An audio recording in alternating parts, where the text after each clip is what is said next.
Šiandieną pas mus mokykloje vyksta atvirų durų diena. Pas mus dalyvauja mokiniai iš įvairių mokyklų ir mes pristatome jiems galimybę mokytis profesijos čia kurorto verslo skyriuje.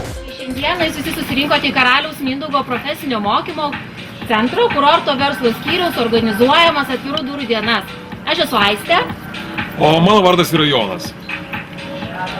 Jūs atvykote į atvirų durų dienas ir šiandieną jūs turėsite progą aplankyti 15 galimybių aikštelę.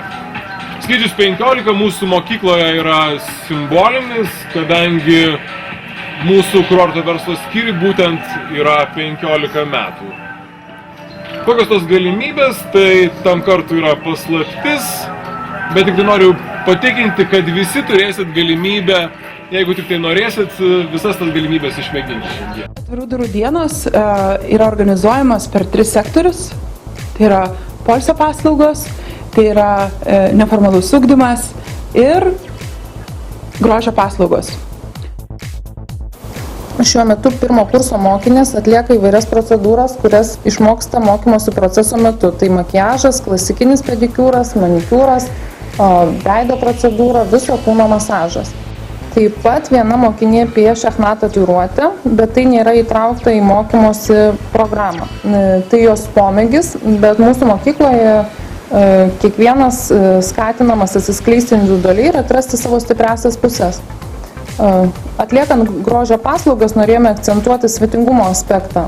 Tai kiekvieną pasitikti, pasisveikinti, išklausyti, galbūt atsakyti iškylančius dominančius klausimus. Jaunimui atėjus į mokymo programą yra svarbu žinoti, kur jis galės dirbti, kiek jis galės uždirbti, kokios profesijos yra, sakykime, pavojai, kuo profesija patraukli. Atviros pamokos metu buvo užduodami tam tikri intriguojantis klausimai, kad mokiniai galėtų pagalvoti, atvykę dalyviai galėtų pagalvoti ir bandyti atspėti apie profesiją įdomius faktus. Taip, jie buvo apdovanoti, jie pasvarstė apie galimybę pasirinkti poilsio paslaugų agento mokymo profesiją. Dėl to, kad aš sužinau daugiau apie profesiją, kurią galbūt norėčiau dirbti užaugęs. Atvykusiems mokiniams iš vidurinių mokyklų yra pristatomos mokymosi bei neformalios veiklos galimybės. Neformalios veiklos galimybės pristatoma gražioje aplinkoje, lauke, terasoje. Ir neformali veikla mūsų skyriuje vykdoma 3 kryptimis. Tai būtų tarptautiniai projektai, nacionaliniai projektai bei stovyklos. Tarptautinių projektų metu mes akcentuojame būtent tarptautinės patirties svarbą, anglų kalbos gebėjimo svarbą, ugdytis gebėjimą teikti paslaugas ne tik tais Lietuvoje, bet ir užsienyje.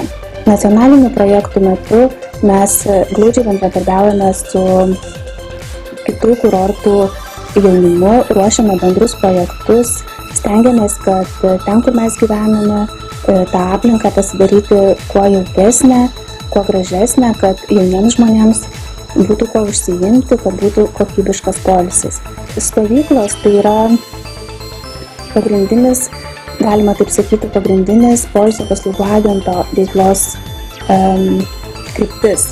Kad visi žmonės čia mielai priima tokius žmonės kaip mes, kad praktikuotis ir kad čia daug pasiūlymų. Skaičiu, kaip viskas yra pritaikyta labiau jaunimui, o nėra tokių kaip standartų, galima sakyti, laikomasi. Kažkas naujo ir inovatyvaus. Išskirtinė tokia mokykla iš tikrųjų, taip mokosi, praktiką atlikinėja ir aplinka tokia kitokia. Rodome vaikams aikido, pasakojame aikido filosofiją, bandom jiems parodyti ir paaiškinti, kas yra pagarba, kaip panaudoti aikido principus profesijai, paslaugų profesijai, darbe ir kaip gali treniravimasis gali padėti jaunuoliams lengviau pasirinkti savo profesiją, savo gyvenimo kelią, ateities viziją, kad vaikams būtų įdomiau. Mes pademonstruojame jiems aikido. dalyvauju neformalioj mokyklos veikloj, pristatydamas savo profesiją.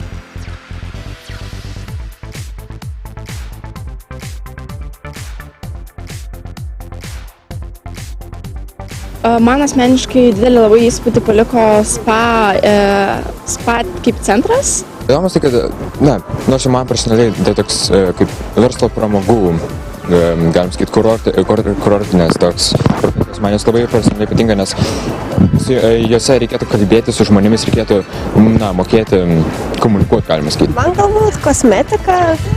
Įdomu buvo kalbėti iš tikrųjų. Pasižiūrėti. Didžiausią įspūdį paliko man renginyje, tai kaip visas tas personalas ir visi žmonės, kokie yra, nėra taip labai griežti kaip mokykla ir kaip visa atmosfera šios mokyklos labai patiko.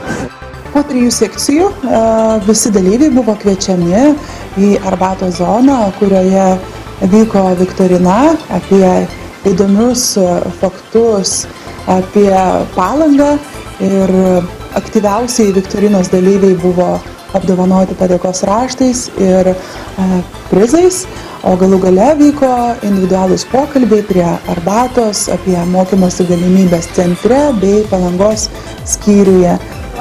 Kokias profesijas jūs pasirinktumėte? Grožio. Kažkas su grožio. Didžiausią įspūdį paliko šitam renginiui? Kolektyvas visas. Atmosfera, saugumas. Ir mes norime, kad jūs pabuvę mūsų mokykloje irgi prisimintumėte, kad esate puikūs, nuostabūs, faini, nepakartojami ir kad žinotumėte, jog aplinkui jūs irgi yra tokie žmonės. Ir baigiant kalbą, sekundę, noriu jums kiekvienam asmeniškai, kad jūs išgirstumėt pasakyti, kad mėlieji, jūsų likimas yra jūsų rankose, bet vienas lauke neparys. Labai priklauso nuo to, kokia aplinka jumis supa ir kokie žmonės jumis supa. Tai yra pats svarbiausias jūsų sėkmingo karjeros planavimo arba gyvenimo planavimo rodiklis. O kas liečia mūsų skyrių, tai mes norime tiesiog pasidžiaugti, kad atėjote ir pasakyti, kad nepriklausomai nuo to, ar jūs čia mokysitės ar nesimokysite, mūsų skyrius yra atviras visam jaunimui. Ar turėsite klausimų dėl įsidarbinimo, ar norėsite, kad patarpininkautų, jūs viską girdėjote, ar ne? Ar norėsite dėl renginių ateiti, dėl konferencijų, dėl bendradarbiavimo, dėl dar kitokių dalykų, arba šiaip pasišnekėti ir gal pasiguosti, gal patarimo paprašyti. Kiekvienas mūsų mokytojų visada tai padaro su malonumu. Todėl mes jūsų laukiame, tikiuosi sugrįšite. Todėl mes jums sakome iki pasimatymo. Iki pasimatymo.